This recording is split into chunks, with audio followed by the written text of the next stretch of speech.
Holidays-nale, adu namma GT Holidays da. GT Holidays, South India's #1 travel brand. You know you are special when you're with GT Holidays.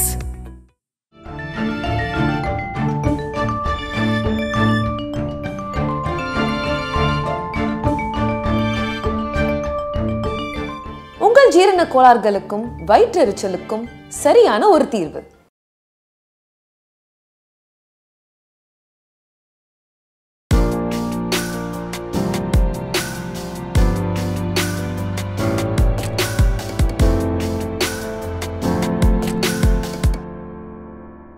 MGR தன்னுடைய செல்ல புள்ள மாதிரி நாகேஷ் வச்சுட்டு இருந்தாரு. ஆமாம் sir. அதை பற்றி ஏதாவது சொல்லியிருக்காரு அவங்ககிட்ட?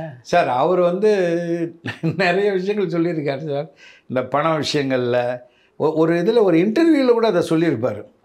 அது என்னென்னா, எம்ஜிஆர் அவர்களின் நான் அசைந்து அதன் மூலமாக தயாரிப்பாளர்களிடமிருந்து எனக்கு கேஷ் வந்த காரணத்தினால் என்னுடைய பேர் நாகேஷ் அப்படின்னாரு. என்னோட வந்து ஸ்டார் வேல்யூ என்னை ஏற்றி விட்டதே வந்து எம்ஜிஆர் தான். அவர் கூப்பிட்டும்போது கேட்பாரா, நீங்கள் இந்த படத்தில் என்ன பேமெண்ட் வாங்கியிருக்கீங்க அப்படின்னு கேட்பாரா. அவர் ஏதோ ஒரு அமௌண்ட்டு சொல்லுவார். சரி சரி நான் சொல்கிறேன், நீ போய்ட்டு இந்த அமௌண்ட்டு கேளு. இப்போ உதாரணத்துக்கு அவர் வந்து ஒரு 10,000 ரூபாய் வாங்குறேன்னு வச்சுங்களேன் ஒரு பேச்சுக்கு. நான் போய்ட்டு சொல்கிறேன் 15,000 ரூபாய் உனக்கு கொடுக்க சொல்கிறேன். அவ்வளோ கொடுப்பாங்களா அப்படின்னு. நீ போய் கேட்டேன்னா 15 ரூபா நீ கேளு, நான் பார்த்துக்கிறேன் அப்படின்னு சொல்லி இவர் அனுப்பிச்சிடுவாரான். ப்ரொடியூசரை கூப்பிட்டு எம்ஜிஆர் என்ன சொல்கிறேன்னா, நாகேஷ் இப்போ எதாவது வாங்கிட்டு இருக்கேன் அது ஏதாவது பேசுவான், 20 ரூபா தான் கொடுக்க முடியும்னு சொல்லு அப்படின்னு ப்ரொடியூசர்கிட்ட சொல்லுவாராம். சார் 20 ரூபான்னு அவன் பார்த்தனா குறைஞ்சி 15 ரூபா வருவான், ஃபிக்ஸ் பண்ணிக்கோ, ஆனால் அதுக்கு மேலே ஏற்றுறது கேட்காதன்னு. இந்த 20 ரூபாய் இவர் வாங்கின கற்பனையே கிடையாது. ஆனால் அந்த பேமெண்ட்டை அங்கே ஏற்றி 15 ரூபா கிடைச்சா நல்லா இருக்கும்னு சொல்லும்போது இவரை இறக்கி 15,000 ரூபா கொடுத்து ப்ரொடியூசரும் பரவாயில்ல நம்மளை சேவ் பண்ணிட்டார் எம்ஜிஆர் அப்படின்னும் போது இவருடைய பேமெண்ட்டையும் ஏற்றி இந்த அளவுக்கு என்னை கொண்டாந்து உட்கார வச்சார் அப்படின்னு சொல்லிட்டு நிறைய விஷயங்கள் சொல்லியிருக்கார் சார். இன்னொன்று கூட சொன்னார், உலகம் சுற்றும் பாலிமனில் அதுவும் இன்டர்வியூ சொல்லியிருப்பார் அவரே. இந்த இவங்க பேர் வந்து மேட்டா ரூங்ரட்டா. ஆமாம், மேட்டா ரூங்ரட்டா அந்த பேர் ஆக்ட்ரஸ். அது வந்து அவங்க கேரக்டர் பேர் வந்து சொம்சாய். அது இன்னும் எனக்கு மறக்கல பாருங்கள். அப்போது ஷார்ட்டும் போது எம்ஜிஆர் வந்து கேட்டாரான், இப்போ இவர் தேடிக்கிட்டு வர்றாரு, இந்த தாயில் இந்த படகு வச்சுக்கிட்டு தேடிக்கிட்டே வருவாங்க.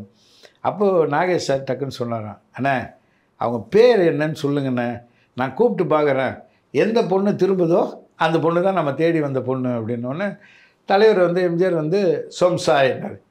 அண்ணா நான் பேரை கேட்டேண்ணே, நீங்கள் எதை சாப்பிட்ற சம்சாவை பற்றி சொல்கிறீங்க அப்படின்னா எம்ஜிஆர் அந்த இடத்துல சிரிச்சிட்டாராம். அந்த சீன் வந்து பர்டிகுலராக ரீடேக் ஆச்சான் சார். எம்ஜிஆர் சிரிச்சா எம்ஜிஆர் சிரிச்சதுனால இவர் சம்சா என்னங்க கூப்பிடணுன்னா திங்கிற மாதிரி சொல்கிறீங்களேன்னு. அந்த மாதிரி நிறைய விஷயங்கள் அவர் வந்து என்னை வந்து ஒரு மோல்டு பண்ணவரே அவர் தான் சார். அவர் புரட்சி தலைவரை பற்றி நிறைய சொல்லி சொல்லி சொல்லி சொல்லி எனக்கு நார்மலாகவே எம்ஜிஆர்னால் எனக்கு ரொம்ப பிடிக்கும். அவரே என்னை வந்து ஒரு படத்துக்கு செலக்ட் பண்ணுறக்கூடிய ஒரு வாய்ப்பும் அமைஞ்சது புரட்சி தலைவர். அது 1977 தலைவர் வந்து முதலமைச்சர் ஆகிட்டார். முதலமைச்சர் ஆன உடனே உலகத்தமிழ் மாநாடு மதுரையில் நடத்துனாங்க சார். அப்போது வந்து இந்த தமிழ் இந்த நூல்கள்லாம் கடல் கொண்டு போயிடுச்சு. அதை மீட்டு கொண்டு வந்த ஒரு மன்னனை பற்றின ஒரு குறும்படம் இந்த மாதிரி நூல்கள்லாம் வந்தது அப்படின்றதுக்காக இந்த மன்னனாக நடிக்கிறதுக்கு ஒரு 5 பசங்களை செலக்ட் பண்ணாங்க. அப்போ நான் கொஞ்சம் எக்ஸசைஸ்லாம் பண்ணி பாடியெல்லாம் நல்லாயிருக்கும். அப்போது நீலகண்டன் சார் அவர் என்ன பண்ணார், ஒரு 5 பேரை செலக்ட் பண்ணார் சார். விமல்ராஜன் ஒரு பையன், நான், இன்னும் ஒரு 3 பேர். இந்த 5 பேரையும் கூட்டிகிட்டு தோட்டத்துக்கு போகிறாங்க. எனக்கு அப்படியே பறக்கிறேன் நான், தலைவரை நேரில் பார்க்க போகிறோம் அப்படின்னு. அப்போ தான் முதல் முறை பார்க்குறீங்க நேரில் பார்க்குறது சார். அது வரைக்கும் நாகேஷ் சார் நிறைய ஃபீட் பண்ணிட்டார். அவருடைய திரையில் பார்த்துருக்கீங்க, நேரில் பார்த்து. ஆமாம், திரையில் அவருடைய ரசிகன், அவருடைய ஃபைட்டு கிட்ட. நேரில் பார்க்க போகிறேன் நான், அப்படியே பறக்கிறேன். போனால் தோட்டத்தில் ஏகப்பட்ட வண்டிங்க நிற்கிது. எல்லாம் யார் யார் என்னென்ன மீட் பண்ணால் நோட் பண்ணுறாங்க, எல்லாம் பண்ணுறாங்க. நீலகண்டன் சார் எங்களை கூட்டிகிட்டு நேராக உள்ளே போயிட்டார். அங்கே ஒரு சோஃபா இந்த மாதிரி போட்டிருந்தாங்க, அங்கே உட்கார வச்சுட்டு எல்லாம் பார்த்துன்னு இருக்கிறேன். நான் தலைவர் எங்கே வருவார்னு நேரம் ஆக ஆக எனக்கு வயிறெல்லாம் என்னமோ பண்ணுது, உடம்பெல்லாம் நடுக்குது, எதுவும் தெரியலன்னா இந்த அட்மாஸ்பியரே வேறையாக இருக்குது சார். அப்படி இருக்கும்போது பார்த்தா திடீர்னு தடதடன்னு ஒரு சத்தம் சார். ஐயோ, என் லைஃப்பில் அதாவது என்ன சொல்கிறாங்கன்னா, ஒரு அத்தனை கோடி கோடி கோடி கோடியான ரோஜா மலர்கள் சந்தனம் எல்லாம் தான் குழைச்சி ஒரு உருவத்தை செஞ்சால் எப்படி இருக்குமோ அந்த மாதிரி வந்து ஸ்ப்ரிங் மாதிரி சார். அப்படி வந்து நின்றுட்டு சாவலாம் அப்படின்ட்டு போயிட்டார். அவர் என்ன சொன்னார்னு எனக்கு ஒன்றும் புரியல. பக்கத்தில் நீலகண்டன் சட்டை போய்ட்டு என்னப்பா சொன்னா சாப்பிட கூப்பிட்றாரு. எது தலைவரோட சாப்பாடா, வா வா வா சத்தம் போடாதா அப்படின்னு அவர் என்னை தட்டி என்னை கூட்டின்னு போகிறார். அங்கே போனால் சார் என் லைஃப்பில் மறக்க முடியாத இன்னொரு விஷயம் சார். அது அம்மா ஜானகி அம்மா பரிமாற தலைவர் எதிரில் உட்காந்துருக்க, பக்கத்தில் நீலகண்டன் சார், நாங்கள் 5 பசங்க இப்படி உட்காந்து அவர் கூட டிஃபன் சாப்பிட்றோம். ராமவரம் தோட்டத்தில் உட்காந்து நான் எங்கே பாதிப்பு அவரையே பார்த்துட்டு இருக்கிற வச்சுக்கணும். அவர் கண்ணாடி போட்டுன்னு என்னமோ பேசினே இருக்கிறாரு. இந்த கண்ணாடி போட்டுட்டு நீலகண்டன் சார்கிட்ட பேசுகிற அந்த கேப்லேயே பார்த்துட்டார் எந்த பையன் இந்த கேரக்டருக்குன்னு செலக்ட் பண்ணிட்டார் சார். வந்தார், சாப்பிட்டாரு, ஏன் சார் அப்புறம் வெளியில் வந்தோம். நீலகண்டன் சார் அப்போது கிளம்பட்டுமா அப்படின்னு இந்த ஷோல்டர் வந்து சார் அப்படி தட்டி அதான் பண்ணு அப்படின்ட்டு போயிட்டார். எனக்கு அப்பவும் புரியல என்ன நல்லா பண்ணு அப்படின்னு. அவர் டிஃபனை பற்றி எதாவது கேட்குறாரா இல்லை நல்லா இருந்துதான்னு கேட்குறாரா அவனுக்கு புரியல. அவர் மறுபடியும் போய் அவரை பிடிச்சி என்ன சொன்னார், நல்லா பண்ணு அப்படின்னு உன்னை பாராட்டிட்டு போகிறாரு, உன்னை தாண்டா அவர் செலக்ட் பண்ணியிருக்காருன்ன உடனே பாரதிராஜா சார் படத்தில் வராமல் தந்தன அப்படியே ட்ரீமிங் பறக்குது. தலைவர் செலக்ட் பண்ணிட்டாரு. அவ்வளோ சார் நீங்கள் நம்ப மாட்டீங்க சார். இப்போ புஷ்பா 2 படம் வந்திருக்குல்ல சார், அதில் அல்லு அர்ஜுன் இந்த கையை அப்படி தூக்கிட்டு இருப்பார்ல, இந்த மாதிரி ஒரு வாரம் நான் வச்சுருந்தேன் சார். அவர் கை பட்டை இடம் சார், சட்டை காட்டல சார், சட்டை காட்டல, குளிக்கல, இப்படியே வச்சுருந்தேன். ஏன்னா தலைவர் தொட்ட இடம் தொட்டுட்டு நல்லா பண்ணிட்டு போயிட்டார். என்ன எங்கள் அம்மா சொல்லி சொல்லி பார்த்தாங்க, என்னை அடித்து அந்த சட்டையை காட்டினாங்க சார். ஒரு வாரம் அப்படியே இருந்தேன், வெறும் பல்லு மட்டும், அது கூட இந்த கை அப்படி நீட்டிக்குவேன், இப்படியே பல்லு விளக்கிட்டு போவோம், அப்படி இருந்தது அது. அதுக்கப்புறம் தலைவர் படத்தில் போனேன், ஷூட்டிங் ஆரம்பிக்குது சார். இன்னும் கடவுளுடைய இது பாருங்கள், ஷூட்டிங் ஆரம்பித்து ஃபிலிம் சிட்டியில் தர்பார் செட்டு, நான் போய் தர்பாரில் உட்காரணும். ஃபஸ்ட்டு ஷாட் நாட்டியம் ஆரம்பமாகட்டும் அப்படின்னு சொல்லணும். அப்போது ஒரு லேடி வந்து லீட் பண்ணி வந்து ஒரு 5-6 பொண்ணுங்க வந்து டான்ஸ் ஆடுறதுக்கு வருவாங்க. வந்து கரெக்டாக அவங்க உட்காந்து நாட்டியம் ஆரம்பிக்கணும். அதுக்கு முன்னாடி வந்து மீசை எடுக்கிறாங்க. எனக்கு அந்த மன்னனுக்கு மீசை கிடையாதான். அந்த மீசை எடுத்துகிட்டு தலைப்பெல்லாம் இந்த மீசை எனக்கு ரிமூவ் பண்ணும்போது எங்கள் அப்பா இறந்துட்டாருன்னு செய்தி ஃபிலிம் இன்ஸ்டியூட்டுக்கு வருது. எனக்கு எங்கள் அப்பா பிடிக்காது சார், சாரி சொல்கிறேன், தப்பாக எடுக்காதீங்க. ஏன்னா அவர் ஒரு மாதிரி டைப்பாக அதனால எனக்கு பிடிக்காது. சின்ன வயசில் நான் வீட்டை விட்டு வெளில வந்து தான் அவள் லைஃப் நடத்தினேன்.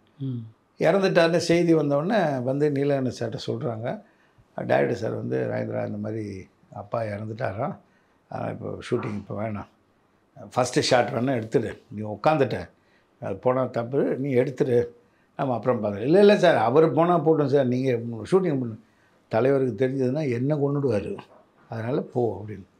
சார் நான் ஃபஸ்ட்டு சீன் போய் உட்காந்துட்டு நாட்டியம் ஆரம்பமாகட்டும் அப்படின்னு அந்த ஒரு டைலாக் தான் சார். அப்போ என் முன்னாடி வந்து டான்ஸ் ஆடுறதுக்கு ஒரு பொண்ணு வந்து நிற்கிது. அந்த பொண்ணு தான் இப்போ இருக்கிறது ஸ்ரீலேகா. அருமை. எனக்கு அது தெரியாது. வந்து நின்னாங்க, அந்த ஷாட் முடிஞ்சது, அடக்கம் பண்ணுறதுக்கு போகிறாங்க.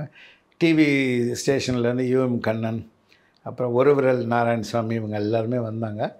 சார் இந்த உடன் பால் எடுக்கணும், எந்த பாலும் கிடையாது அவருக்கு, எல்லாத்தையும் அன்றைக்கே முடிங்க அப்படின்னு முடிச்சுட்டு அவசர அவசரமாக குளிச்சுட்டு ஓடுறேன் ஃபிலிம் சிட்டிக்கு. பார்த்தா அந்த விமல் ராஜன் ஒரு தம்பி அவரை போட்டு ஷூட்டிங் எடுத்துட்டாங்க. ஐயோ, மிஸ் ஆயிடுச்சு. மிஸ் ஆயிடுச்சு.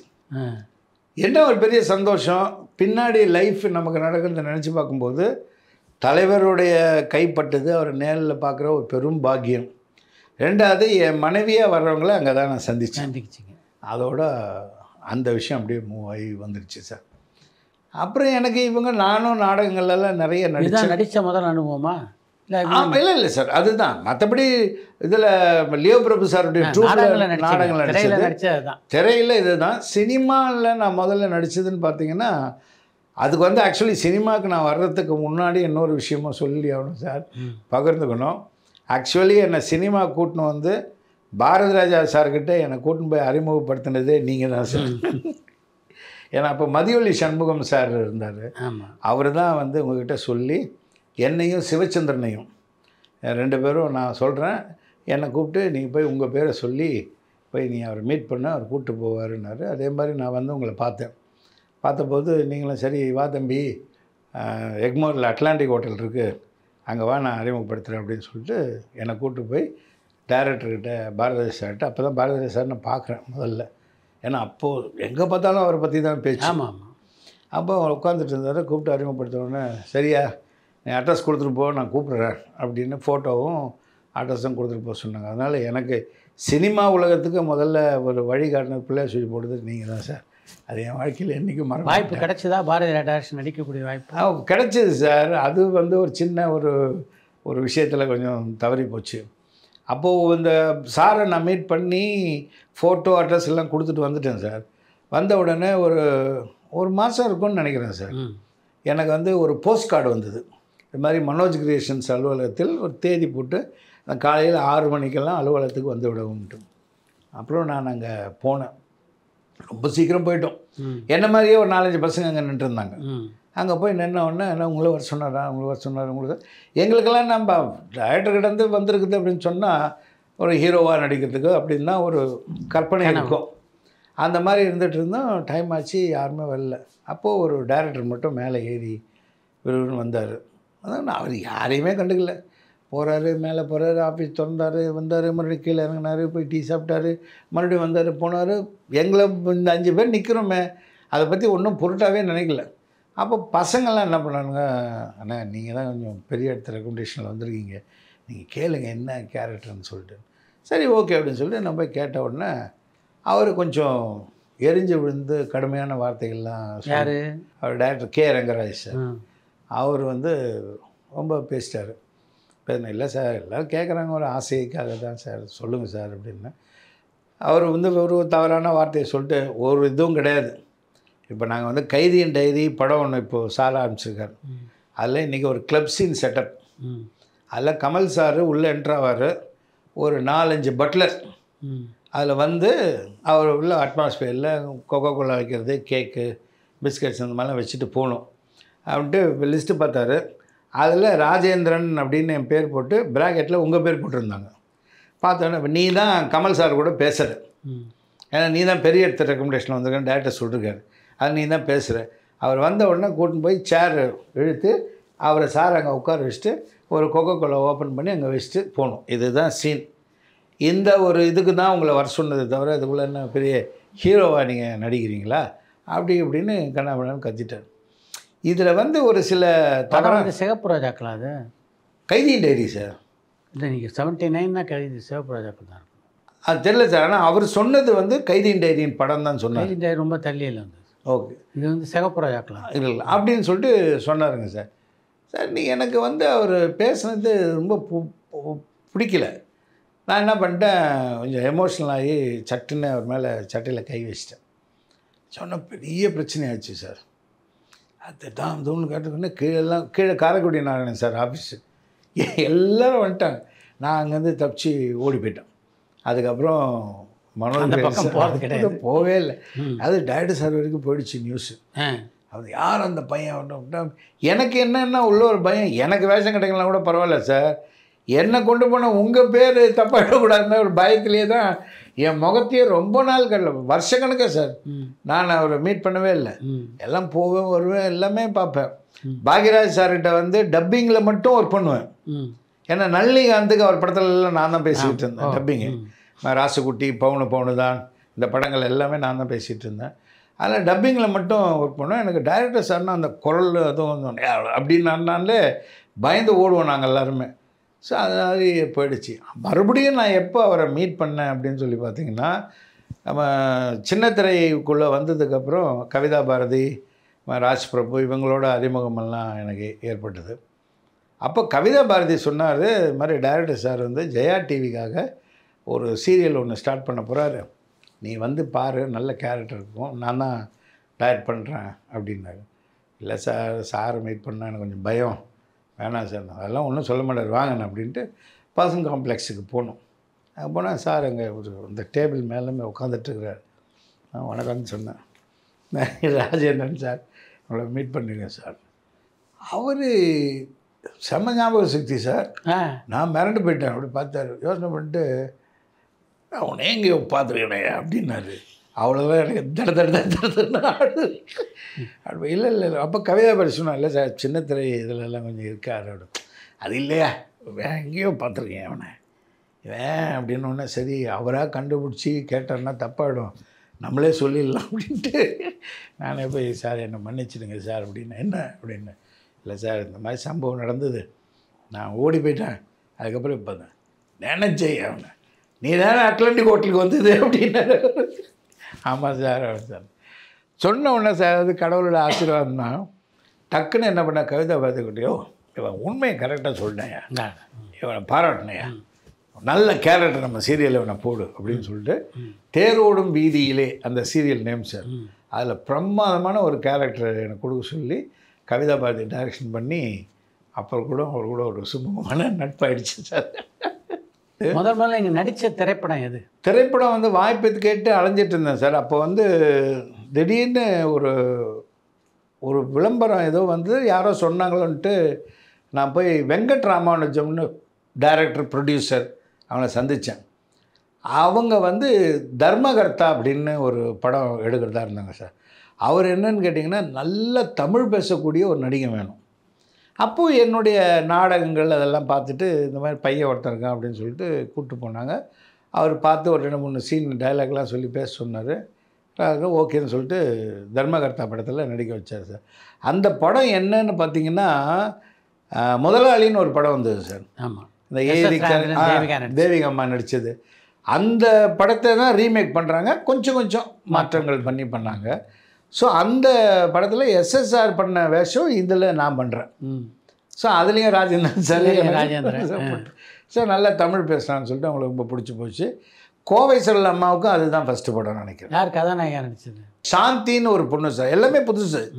இப்போ அந்த சாந்தி யாருன்னு கேட்டிங்கன்னா நம்ம நளினியம்மா இருக்காங்கள்ல, நளினியோட ஸ்கூல் ஃப்ரெண்டு. இப்போ அவங்க வைஷாக்கில் பெரிய ஹோட்டல் வச்சுருக்காங்க. ஓ, நல்ல இதுவாகிட்டாங்க. அப்பவும் இப்போ பேசுவாங்க, ஃபோன் பண்ணி எப்படி இருக்கீங்க என்ன இருக்கீங்கலாம் கேட்பாங்க. அதில் வில்லன்னா அறிமுகமானவர் தான் ராம் மோகன் சொல்லிட்டு ஒருத்தர். அவர் இப்போவும் லாயராக இருக்கார். படங்களில் சின்ன கேரக்டர்லாம் பண்ணிக்கிட்டு இருக்காரு. எனக்கு அதில் ரொம்ப நல்லா வந்தது. அதுலேயும் ஒரு இன்சிடெண்ட் என்னன்னு கேட்டிங்கன்னா, ராதா ரவி சாரும் நானும் ரொம்ப க்ளோஸ். இந்த ஷூட்டிங் வந்து விஜயா கார்டனில் நடக்குது, ஒரு சீன் ஷூட்டிங். அங்கே நடந்துட்டு இருக்கும்போது பக்கத்தில் வந்து சிவாஜப்பா ஷூட்டிங் நடக்குது. ரவி அண்ணன் என்ன பண்ணிட்டாரு, சிவாஜப்பா கிட்ட என்னை ஆசீர்வாதம் வாங்க வைக்கணுன்றதுக்காக அவர் கார் எடுத்துகிட்டு நேராக கிளம்பி விஜயா கார்டன் வந்துட்டு அதொன்னே சிவாஜப்பா மீட் பண்ணல வா. ஐயோ சிவாஜப்பாவா, எப்படி நீ வா, அதுக்கு தாண்டா வந்தேன் நான் அப்படின்னு என்னை கூட்டின்னு போய் அவர் சேரில் இப்படி உட்காந்துட்டு கண்ணை மூடிட்டு அப்படியே உட்காந்துட்டு இருந்தார். இவர் ரொம்ப பழக்கம் ஒரு ரவி அண்ணன். அப்பா அப்படின்னாரு. என்னடா அப்படின்னாரு. ஏதோ ஒரு சிங்கம் உருமுறை மாதிரியே இருந்தது. என்னடான்னாரு. அப்பா என் ஃப்ரெண்டு இவன் ராஜேந்திரன், ஃபஸ்ட்டு படம் ஹீரோவை நடிக்கிறான், உங்கள்கிட்ட ஆசீர்வாதம் வாங்க தான் கூப்பிட்டு வந்துருக்கோம், அவன் ஆசீர்வாதம் பண்ணுங்கள் நல்லா இருக்கணும்னு சொல்லிட்டு. உடனே நான் ஒரு காலில் வந்து ஆசீர்வாதம் நல்லார் என்ன படம் பேர் அப்படின்னாரு. தர்மகர்த்தா. என்ன கர்த்தா அப்படின்னாரு. தர்மகர்த்தாப்பா. யார் டைரக்டரு? இல்லைப்பா இந்த முதலாளின்னு ஒரு படம் எடுத்தாங்க. ஆமாம், எம்ஏ வேணும். டக்குன்னு சொல்கிறார் சார், எம்ஏ வேணும். ஆமாப்பா. எனக்கு அது உண்மைதானா இல்லையான்னு எனக்கு சொல்ல தெரியல. தயாரிப்பில் தான் சம்பூர்ண ராமாயணத்தில் நடித்தார். ஓ, அவர் வந்து இது எம்ஏ வேணும் என்னென்ன. ஆமாப்பா அப்படின்னா, வெங்கட்ராமன் அவன் அந்த படத்துக்கு வசனம் எழுதணும் இல்லை அப்படின்னாரு. ஆமாப்பா அவர் தான்ப்பா டைரக்டர். அவனுக்கு என்னையா டைரக்டர்லாம் தெரியும் அப்படின்ட்டாரு. நான் இதுக்கு என்ன சார் பதில் சொல்ல முடியும், அப்படியே நிற்கிறேன்.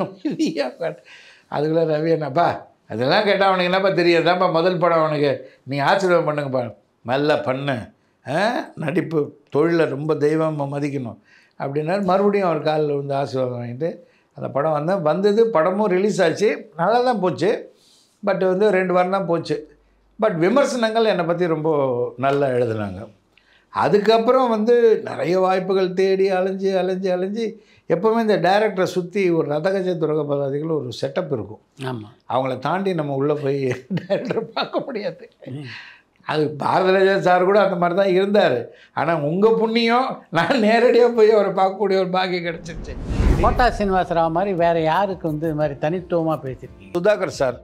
கோட்டா சீனிவாசன். ஆமாம். அப்புறம் இந்த எண்ணெய் தோழன் பாபு சாருக்கு பேசினது அந்த 2 படத்தோடு அவ்வளோதான். அதுக்கப்புறம் ஒன்றும் பெருசாக இல்லை சார். கோட்டா தான் இப்போ வந்து பெரிய ரிஜிஸ்டரிங். கேவி ஆனந்த் சார் அவருடைய ஒரு படம் வந்து கோ. அந்த படத்தில் வந்து அந்த ப்ரெஸ்ஸு ஆஃபீஸுக்குள்ளே நுழைஞ்சி அவர் பேசிட்டு வர டோனுக்கும் போலீஸை கூப்பிட்றதுக்கும். அப்புறம் ஒரு நாள் ரவிக்குமார் சார் சொன்னார், ராஜேந்திரனை கூப்பிடுங்க. ஏன்னா ரவிக்குமார் சார் வந்து விக்ரமன் சார் என்னை அறிமுகப்படுத்தி வச்சுருக்கார் கேஎஸ் ரவிக்குமார் சார்கிட்ட. இவன் ஒரு நல்ல கேரக்டர் ஆர்டிஸ்ட்டாக வருவான், இவனுக்கு ஏதாவது நல்ல வாய்ப்பு கொடுங்க அப்படின்னு சொல்லிட்டு. பரபரப்பான சினிமா செய்திகள், நட்சத்திரங்களின் பேட்டிகள், சினிமா வரலாறு ஆகியவற்றை பார்க்கவும் படிக்கவும் உங்களுக்கான இணையதளம் tourantalkies.co.